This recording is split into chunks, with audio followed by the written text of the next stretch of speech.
situasi berat, situasi merasa sendiri, ditinggalkan, diabaikan, gak punya siapa-siapa, banyak masalah, terbeban, situasi sedih. Dan dalam situasi itu, kunci untuk kita survive, kunci untuk dapat jalan keluar, kunci untuk dapat keajaiban itu cuma satu, husnudzon kepada Allah. Berbaik sangka kepada Allah, itu kunci teman-teman. Dan kunci ini adalah kunci paling mudah. Bukan kata saya, kata ulama dan nanti banyak sekali contoh-contoh kisahnya. Ternyata yang paling mudah untuk kita mendapatkan kunci keajaiban dalam hidup itu, yang paling mudah karena dia gak butuh effort banget adalah berbaik sangka kepada Allah. Sangat-sangat tidak butuh effort yang berlebihan. Sehingga dengan kita switch sedikit aja pikiran kita yang harus connect dengan, relate dengan hati kita. Gak boleh pikiran kita husnuzon tapi hati enggak. Pikiran bilang Allah baik kok, hati masa sih? Gak connect kan, berarti gak relate ya.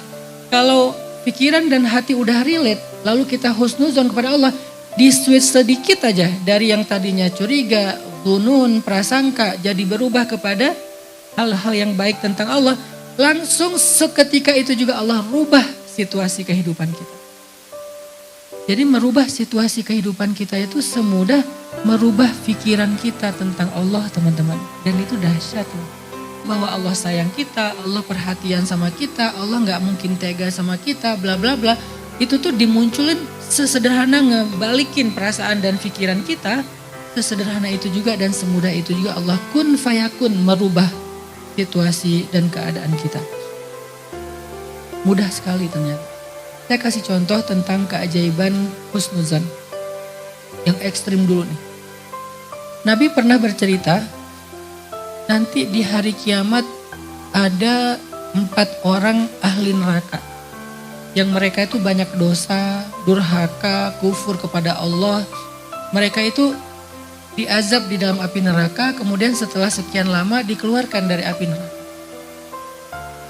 Dikeluarkan dari api neraka untuk dihisap. Apakah dosa mereka udah habis? Ketika 4 orang ini dikeluarkan dari api neraka, kata Nabi, dihisap, ternyata dosa mereka belum habis. Maka kemudian Allah mengatakan, kembalikan mereka ke dalam neraka. Kembalikan mereka ke dalam neraka. Tiba-tiba ketika malaikat menarik mereka ke neraka, salah satu di antara mereka itu noleh ke belakang, ngelihat ke Allah. Walaupun bagaimana melihat ke Allah, Allah lebih tahu. Dia noleh ke belakang dan mengatakan, Ya Rabbi, aku tidak pernah menyangka Engkau akan mengembalikan aku ke dalam api neraka. Karena ketika aku dikeluarkan dari api neraka, aku menyangka Engkau telah mengampuni aku. Engkau akan menyelamatkan aku dari api neraka. Engkau akan masukkan aku ke surga setelah ini. Aku gak pernah menyangka Engkau akan mengembalikan aku ke dalam api neraka. Cuman itu kalimatnya, menyangka. Maka kemudian Allah katakan kepada para malaikat, wahai para malaikat, benarlah hambaku, masukkanlah dia bersama 3 orang temannya ke dalam surga. Hanya dengan dia berbaik sangka kepada Allah, yang harusnya dia adalah ahli neraka, tiba-tiba Allah ganti menjadi ahli surga. Sesederhana itu merubah situasi seseorang. Dari ahli neraka langsung berubah menjadi ahli surga. Hidup kita seberat apapun bukan neraka. Gak seberat siksaan api neraka. Hidup kita itu hanya ujian-ujian, musibah-musibah yang kalau ditimbang dengan api neraka itu tuh gak ada apa-apanya. Bahkan bisa dibilang itu masih nikmat. Kalau api neraka aja Allah bisa ngerubah sekejap hanya dengan berbaik sangka kepada Allah, bagaimana lagi dengan hidup kita. Sehingga ketika dia bilang, ya Allah, aku gak pernah nyangka Engkau akan memasukkan aku lagi ke dalam api neraka.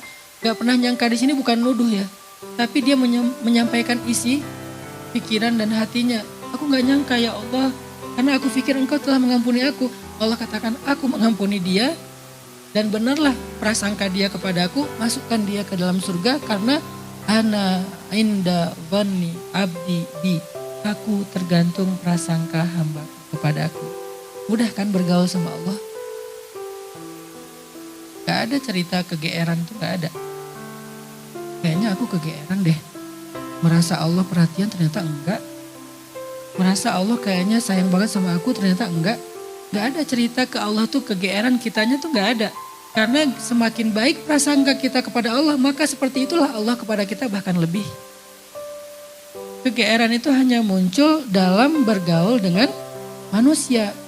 Dan seringnya memang kayak gitu. Memang kitanya aja yang GR. Aku kira dia baik sama aku kira dia bakal maafin aku kira ini kan zon, prasangka kan. Dan kita selalu aku kira yang baik-baik tentang orang lain. Dan seringnya, walaupun gak selalu, seringnya kecewa. Karena dia ternyata gak kayak gitu. Aku kira dia pengen nolongin aku, ternyata manfaatin. Aku kira dia jujur, ternyata dia dusta. Aku kira dia amanah, ternyata dia khianat. Aku kira dia tulus, ternyata ada udang di balik batu. Aku kira, selalu aku kira yang husnuzon, tapi seringnya kecewa. Walaupun kita tetap disuruh berhusnuzon kepada manusia. Tapi beda halnya ketika kita aku kira Allah itu titik, itu beda. Gak akan ada istilah kegeeran. Lo aja yang kegeeran. Emang Allah kayak gitu? Gak ada. Aku tergantung prasangka hambaku kepadaku. Sesederhana itu bergaul sama Allah. Mudah.